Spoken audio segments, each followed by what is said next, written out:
चलो, आज हम बात करेंगे हमारा कक्षा 10 का बहुत ही ज़्यादा महत्वपूर्ण टॉपिक त्रिकोणमिति के अनुप्रयोग। ठीक है, तो आज हम आइए भाई बात करते हैं त्रिकोणमिति के अनुप्रयोग की। इसमें आपका बहुत अच्छा चैप्टर है, इससे कई क्वेश्चन देखने को मिलते हैं और ये कंपटीशन में भी आता है। ठीक है, कॉम्पिटिटिव एग्जाम में इसके प्रश्न देखने को मिलते हैं। आप लगा के देखना किसी भी कॉम्पिटिटिव एग्जाम का पेपर।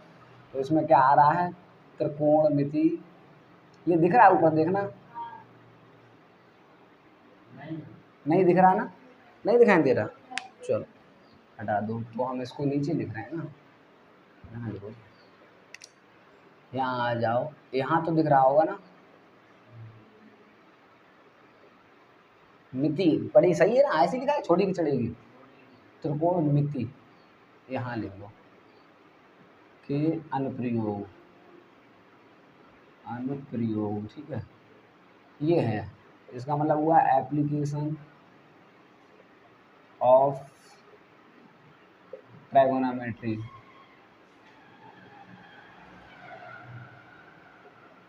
ये है, ठीक है। थोड़ा अब इंक डाल लें, फिर अभी कराते हैं। देखो, इसमें थोड़ी चीज़ें समझने की हैं। ठीक है, इसको थोड़ा समझना कि क्या क्या तुम्हें देखना है, समझना है। ठीक है, उसके बाद शुरू करते हैं। और तुम देखना क्वेश्चन कितनी जल्दी इसके लगते हैं, आप परेशान ना हो।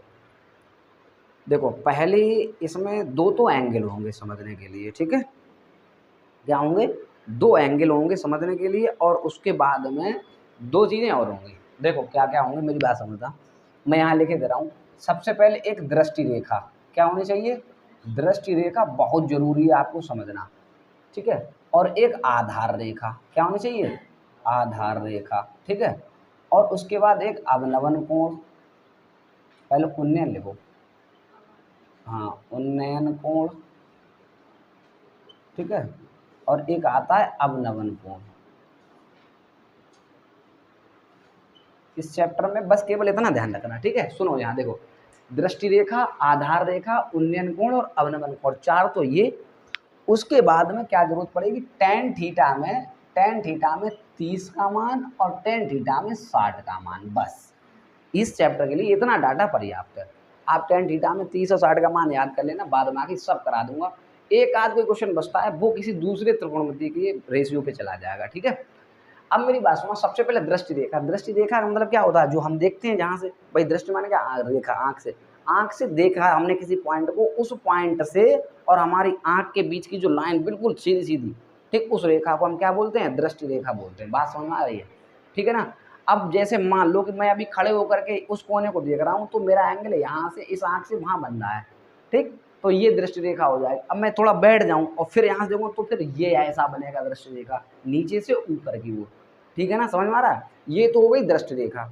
अब आधार रेखा कहाँ होती है, जैसे मान लो मैं यहाँ खड़ा हूँ, या मैंने बेड के नीचे से देखा, मैंने ऊपर को देखा, उसका जो निम्न पॉइंट होगा नीचे, मतलब जिस बिंदु को मैंने देखा, उस बिंदु का पाद बिंदु, पाद बिंदु मतलब होता पैर वाला बिंदु, उस बिंदु से और मैं जहाँ खड़ा हूँ, ये हो गई आधार रेखा। क्या हो जाएगी, आधार। इतनी बात समझ में आ गई। जैसे मान लो मैंने ऊपर देखा, तो ये दृष्टि रेखा हो गई। उस दृष्टि रेखा के जो लास्ट पॉइंट है, उस पॉइंट से बिल्कुल नीचे अगर आप देखेंगे और मेरे पैर तक देखेंगे, तो ये रेखा क्या हो जाएगी, आधार रेखा हो जाएगी। बोलो बात समझ में आ गई। जैसे मान लो कि मैंने कोई एक खंबा लिया ऐसे करके, ठीक है, ठीक, मैंने ये खंबा देख लिया, और मैं यहाँ से, मेरी ये आँख है यहाँ से, ठीक है, मैं ये आँख है मेरी, तो मैं इस आँख से ये लाइन देख रहा हूँ। मेरी बात समझ में आ रही है।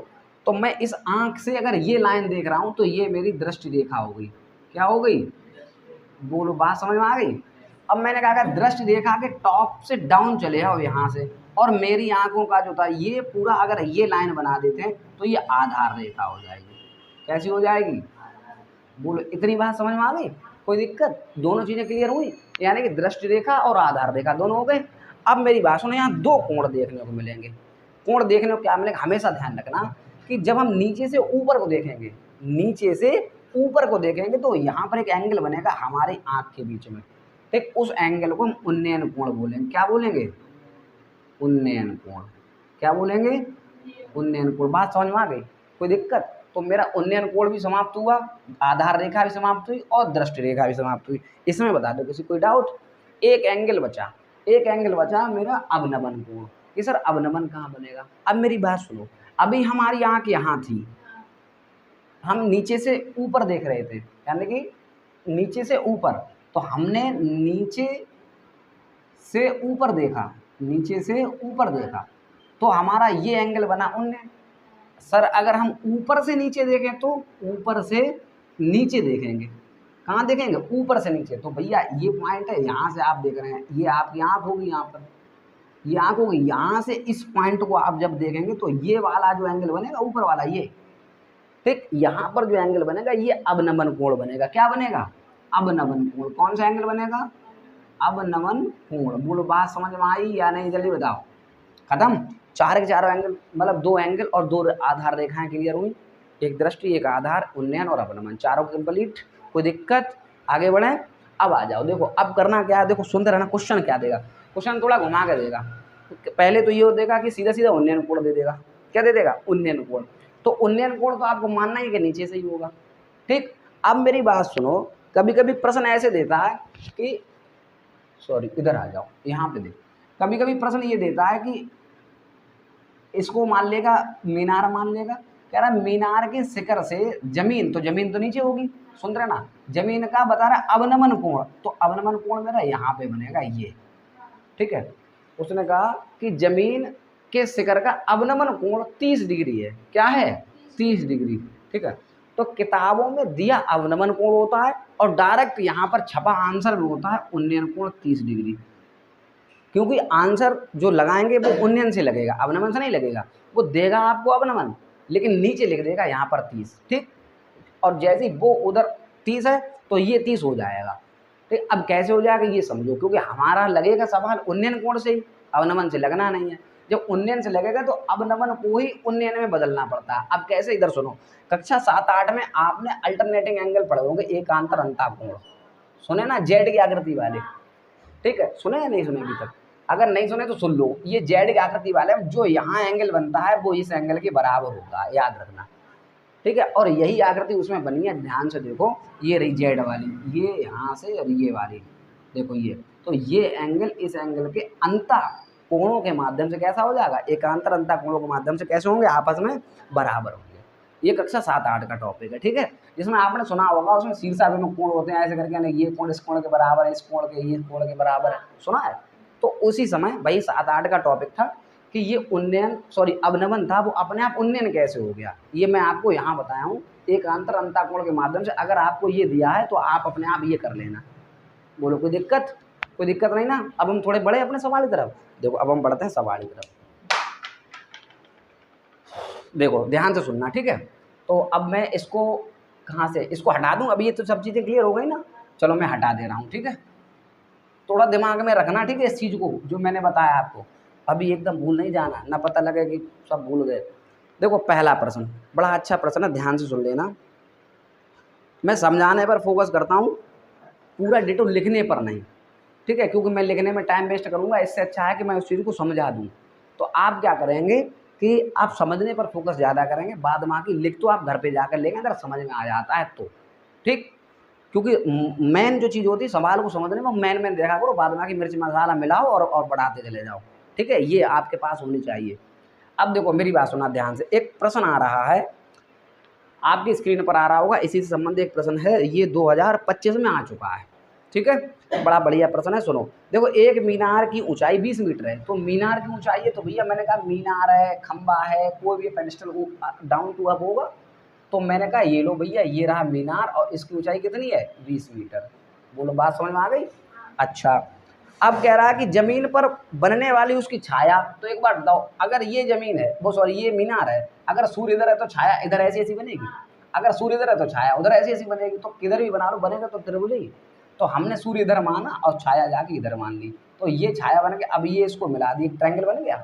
और ध्यान रखना इस अनुप्रयोग में ट्रायंगल समकोण ही काम आएगा, कौन सा बनेगा, समकोण, ये ध्यान रखना, ये बहुत अच्छी चीज़ है, क्योंकि ये शुरुआत में बताने के लिए रह गया था, ठीक है। अब मेरी बात ध्यान से सुनना, देखो इसमें क्या कह रहा है कि 20 मीटर है ये, और छाया की लंबाई कितनी है, 20√3, ठीक है। अब पता क्या कह रहा है कि उन्नयन कोण बताइए, क्या बताइए, उन्नयन कोण। तो उन्नयन कोण कहाँ बनेगा, यहाँ बनेगा या यहाँ बनेगा, बताओ जल्दी।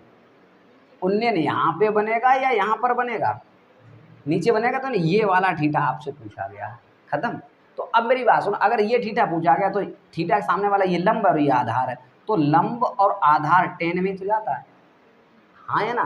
तो सीधा लिखो टेन थीटा बराबर लंब, तो लंब कितना है 20 और आधार कितना है 20√3, खत्म। अब देखो 20 से 20 खत्म, तो ये क्या बनेगा टेन थीटा बराबर 1/√3 बन गया, हाँ है ना। तो अब मेरी बात सुनो, मैं टेन थीटा में 1/3 किसका मान होता 30 का, तो मैं इसको लिख सकता हूँ ना टेन 30, और 10 से 10 खत्म, थीटा का मान क्या आ गया 30, बस यही आपका आंसर है, खत्म। बताओ किसी कोई आपत्ति, कोई दिक्कत नहीं ना। एक सवाल और फटाफट, मैं ज़्यादा, देखो इसको आप लिखना खुद, मैं कुछ नहीं करूँगा, ठीक है। ये पहला सवाल हो चुका है, देखो एक और करा दे रहा हूँ बस, उसके बाद देखना, ध्यान सुनना, अभी 3 मिनट है, आप परेशान ना हो। देखो एक ये दिया गया है, भूमि पर स्थित एक बिंदु से एक चिमनी का उन्नयन कोण, तो चिमनी है तो चिमनी भूमि से ऊपर ऐसे ही तो जाएगी, यही तो होगी। तो ये अब भूमि से स्थित है, तो ये कोण हो गया, ये ट्रायंगल बना लो, ये हो गई चिमनी, क्या हो गई ये चिमनी, बात समझ में आ गई, ठीक है। ये चिमनी हो गई। अब कह रहा है उन्नयन कोण, तो उन्नयन कोण यही बनेगा भाई 60 का, है ना। अब क्या कह रहा है, कह रहा है कि और यदि चिमनी के पाद बिंदु यानी कि जो पैर का बिंदु, ये इस बिंदु से 25 मीटर दूरी है, तो ये क्या हो गई 25 मीटर, बताओ बात समझ में आ गई। अब कह रहा तो चिमनी की ऊंचाई बताइए, कितना अच्छा क्वेश्चन, चिमनी की ऊंचाई कहाँ आई है, ठीक है। तो और थीटा क्या है तो 60, तो टेन थीटा में तो ये दोनों साइडें आती हैं, तो टेन 60 में क्या हो जाएगा लंब बटे आधार, आधार है 25, बात समझ में आ गई। अब टेन 30 का 60 का मान कितना होगा जल्दी बताओ, टेन 60√3 होता है, रख दिया हमने, और बराबर क्या आ गया L/25, ठीक। अब क्या करना, कैंची गुणा ही तो करना L निकालने के लिए, तो L बराबर क्या निकलेगा, देखो L बराबर और 25√3, इतनी बात समझ में आ गई। या तो आप इतना आंसर रख दीजिए वहाँ तब भी ठीक है, लेकिन अगर आप थोड़ा और सॉल्व कर देंगे तो 25 गुणे √3 की वैल्यू आप रख दो 1.732, आप गुणा कर दो 25 दूनी 50, ठीक, हासिल 5 हो गया, 25 3 75, 75 और 5 कितना हो गया 80, ठीक है, 7 हो गया, और 25 सत्ते 175, 175 और कितना हो गया उधर, उसमें कितना गया था, यानी कि 25 दूनी 50, 5 25 3 75, 75 और 5, अच्छा 80 हो गया था, तो 8 जाएगा हासिल, ठीक है। और 25 सत्ते 175, 175 और 8 कितना हो गया 75 और 8 183, 183 हो गया, 183 में 3 आएगा, बचा 18, ठीक, सोई हुआ 8 बजेगा तो, और 25 कम 25 और 25 में 18 जोड़ दो, और तो 25 में 10 जोड़ोगे 35 हो जाएगा, 35 में 8 जोड़ोगे तो 35 में 5 जोड़ो 40 और 3 43, तो कितना होगा यहाँ से 43। अब देखो कैंक के बाद दशमलव 1 2 3 अंक बाद, 1 2 3 अंक बाद, तो लंबाई पता कितनी निकली 43.3 मीटर। बोलो इतनी बात समझ में आई या नहीं, खत्म, कोई दिक्कत। मैंने ये 2 सवाल करा दिए जरा सी देर में, आप क्या करेंगे मेरे इस वीडियो को देख देख करके इस मेथड से आप और सवाल लगाना, ठीक। और जब ना लगे तब मुझे बताना कि सर ये वाला सवाल नहीं लगा, लेकिन इससे पहले ये चीज़ पहले आप समझ लेना, उन्नयन कहाँ बनेगा, अवनमन कहाँ बनेगा, ये सब किसी न किसी बोर्ड परीक्षा में किसी न किसी वर्ष में आए हुए सवाल थे जो मैंने आपको सामने करा दिए, ठीक है, कोई दिक्कत। दैट्स ऑल, आज की सेवाएं खत्म करते हैं, मिलते हैं कल।